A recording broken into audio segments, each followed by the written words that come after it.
Certainly is an eye-catching appointment made by Tottenham Hotspur. He looks refreshed and recharged after his Inter experience, James. Yeah, well, I mean, he walked away, ultimately, because he didn't feel they could match his ambition anymore. This is a guy who always delivers. You know, I mean, he takes teams that have fallen away, no longer competitive, and makes them champions again. And then when he's won everything that he has, domestically, back me so I can win the Champions League. That hasn't happened yet. That is the best possible appointment Spurs could have made. I think knowing he was still on the market made Spurs act, particularly when you had everything going around with Manchester United. No contact between him and Conte, but there was that feeling, wasn't there, that, hang on a minute, will they pull the trigger on Solskjaer and bring him in? Because I think United will come to regret not moving for him, because his face fits next to Tuchel, next to Klopp, next to Guardiola. He's in that class, and Spurs have got him. Could he still go to Man United? No. Next season?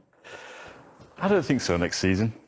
I think what Spurs have always had going for them, and it's the reason they got in the room with him in the first place in the summer, is the new managing director, Paratici. Yeah. So they worked together at Juventus. They had 3 very successful years together. I think Conte was still unsure in the summer. Is Kane going? Because Kane did want to go. That ultimately didn't happen. They spent €50 million on a defender from Serie A who Conte knows, Romero.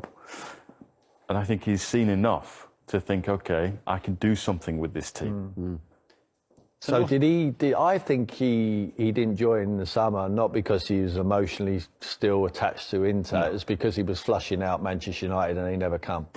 I think flushing out United, flushing out Paris Saint-Germain. Remember, there was some talk about Pochettino's position there, Poch coming back. Real Madrid as well. Zidane left. I think he was looking at that. And then when those jobs didn't happen and when United ultimately didn't happen again the other week, he's like, well, what are my options? Spurs still in for me. I'll take this job. And to be honest, I mean, it is a fantastic job. I mean, the facilities at Spurs, stadium, training ground. It's all there. Kane's still there. I mean, but one thing that's great about Conte, not only he wins, but he gets strikers playing incredibly well. I think we got, in the end, I mean, well, I do it myself. I think when we talk about Tottenham, we always mention the training ground and the stadium. He ain't interested in that. You know, he's interested in winning pots, and if he's going to have the team to be able to do it, at the moment he's got the team. I think they can win. I think they can win that Europa Conference League. I really do. I think they're playing against a load of pub teams, and I think that they're capable of winning it. I think Roma are the only team left in it who they're going to come up against. I think that gives them automatic qualification to Europa League, quarter-final, albeit of the Carabao Cup. They've got to play West Ham, who are in form. That's going to be a huge game. If he can win that game, he'll win the hearts of the fans straight away. I think Nuno lost his job because he lost 5 games. He lost 5 and won 5. You know, if Paratici would have told him when he's bringing him in, you're going to lose 5 games and we're going to sack you, but you're going to win the other 5, he would have said, and still in all competitions, he would have said, wow, you know, I'm not going to take this job. But I think it was a manner of the defeats, and I think it was the fact that he lost a lot, 4 London derbies, including the North London derby, which is huge emotion to them fans. So I think it was the personality, really, in the end, from Nuno, whereas Conte doesn't lack that. Charisma, energy, drive, looks like he can't wait to get in the dressing room and really get into the players. Really get literally stuck in. Absolutely, if they're not going on his way. But I think he's gonna. I mean, James, you can tell us when he's been to these other clubs who have been struggling, they always spent money. He's always spent money. I mean, at Juventus, for example, Juventus 7 back-to-back years. They had Robin van Persie come over to Turin when he was in his final year of his contract at Arsenal. He said, "Do you fancy coming here?" And he said, "You're a Europa League team. I'm not coming here. I'm going to go to Manchester United." So, I mean, they did do some great work in free transfers. They got Pirlo. Not bad. Pogba. Not bad. But it's not the Juventus we know now. You know, that spent 100 million on Cristiano and that sort of thing. He did spend big money at Inter. But I think he felt he had to because he was knocking down the house he built at Juventus, which had won the league 9 years in a row. He will be very demanding of Tottenham. Very demanding, not only in terms of what they spend, but structure. The players, you know, you mentioned him going into the dressing room. I mean, they talk about it as like being Cape Canaveral because the rockets are just launching all the time. So I think it'll be a stressful, but ultimately quite rewarding experience for Spurs, which might not last, 5, 6, 7 years, might only last 18 months, 2 years. Yeah. But I think they'll get a lot out of it. But the one thing for me, what really interesting, because we're talking about managers, is you're looking at Steven Gerrard just starting up, and looking at them, you're looking at Eddie Howe. This is a different, totally it's different baby steps for them, isn't it? This is totally different kettle of fish, and I think, and he's not got a lot of supporters at the moment, Daniel Levy, but I think he might win a few. Yeah, with this appointment. With this appointment. Yeah. And what Tim said there, that West Ham game, which is a month away, League Cup quarter-finals, if they can suddenly nip into a semi-final and get there, who knows? That's that trophy that they've all been screaming for. Yeah. Man City are out. Yeah, so it's going to be an interesting 18 months, we think. Yeah. But I want to get to that a bit later. Because I think he will demand things off of Daniel Levy that perhaps no other manager has. But let's talk about Conte's impact on the Spurs dressing room. Let's get some insight into his first few days at Tottenham from inside the Spurs camp. Midfielder Pierre-Emile Højbjerg has been giving us his early impressions of his new Italian boss. Well, he's definitely having an effect on the dressing room and on Pierre-Emile Højbjerg.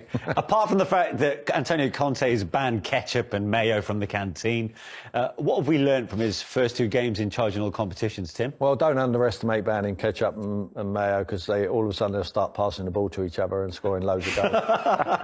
It's normally the secret, but no, what a load of nonsense. What have we learned? Not a lot. Not a lot at the moment. Apart from the fact that he loves 3-4-3. Yeah, but we always knew he was going to go with a 3. He did it at Chelsea, and brilliant effect with that. As he got the players, he's learning. He wouldn't know before he goes in there. He's learning every day. Unfortunately, all these Tottenham players, believe it or not, are internationals, so they won't be at the club, so he won't have time to work with them. He would have loved this 2 weeks period, the international break, but they're all away, so he won't have a lot of time. But he'll have a lot of time on the videos, having a look at games. Seeing who he can use, who he can't use. And like James has said, this man's very, very demanding. He'll be in that training ground. You'll see Daniel Levy there every day. I'm not ever sure that he's had that sort of dynamic before. When he goes into training every single day and he sees the president or the owner of the football club there.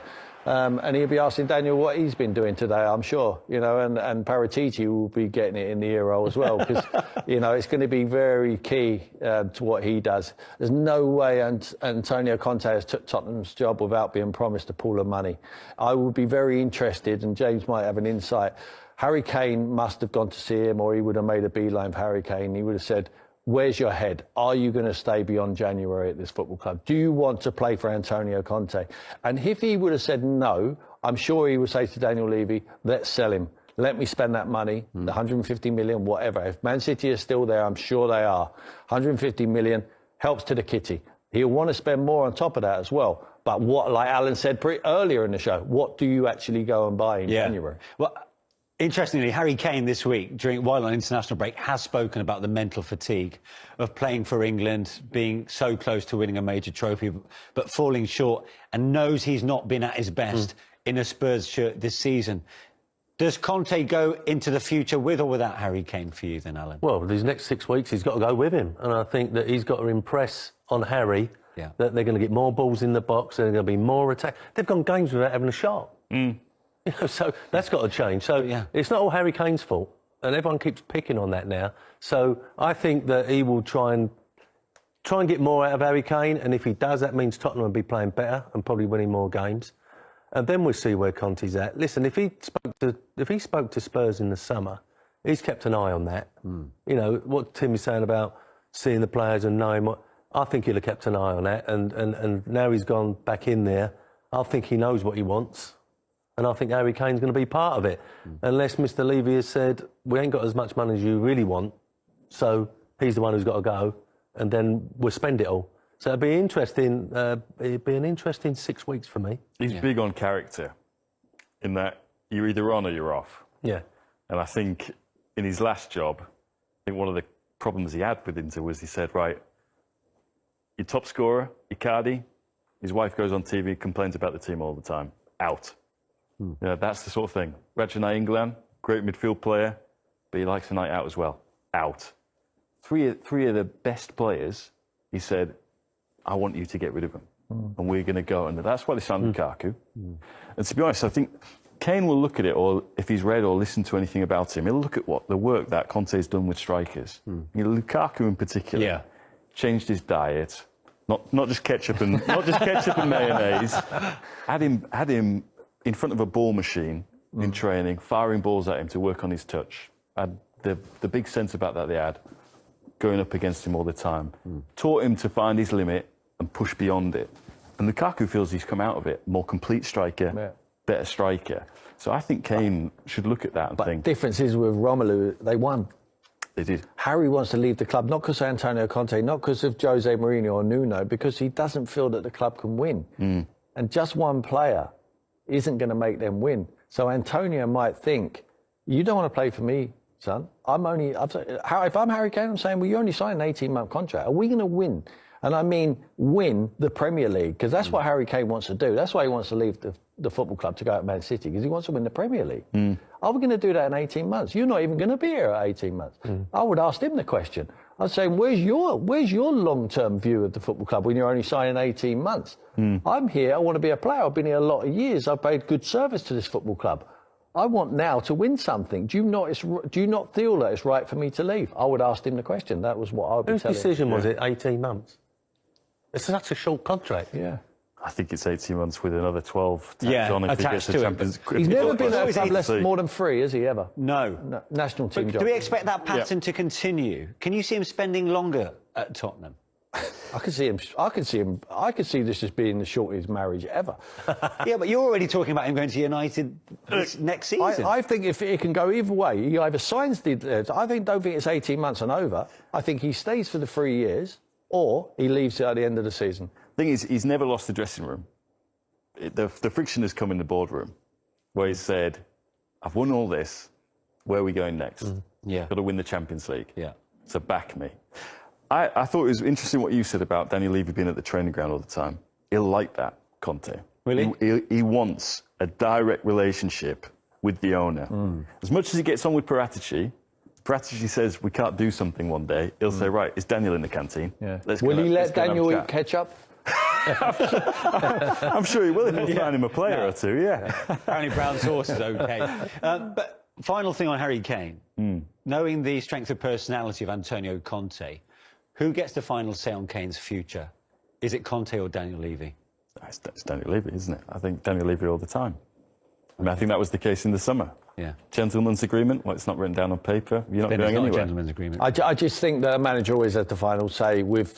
Daniel never, ever says to a manager, you have to sell this player. Kyle Walker is a great example. Knocked on the door of Pochettino, said, I want to leave the football club. Similar reasons to Harry Kane, because I want to win. And he said, you can leave. Yeah. Now, it was up to them, the buying club, to match the valuation what Daniel put on it. But Daniel Levy puts no pressure on any manager to sell any player. That never happens. Okay. One other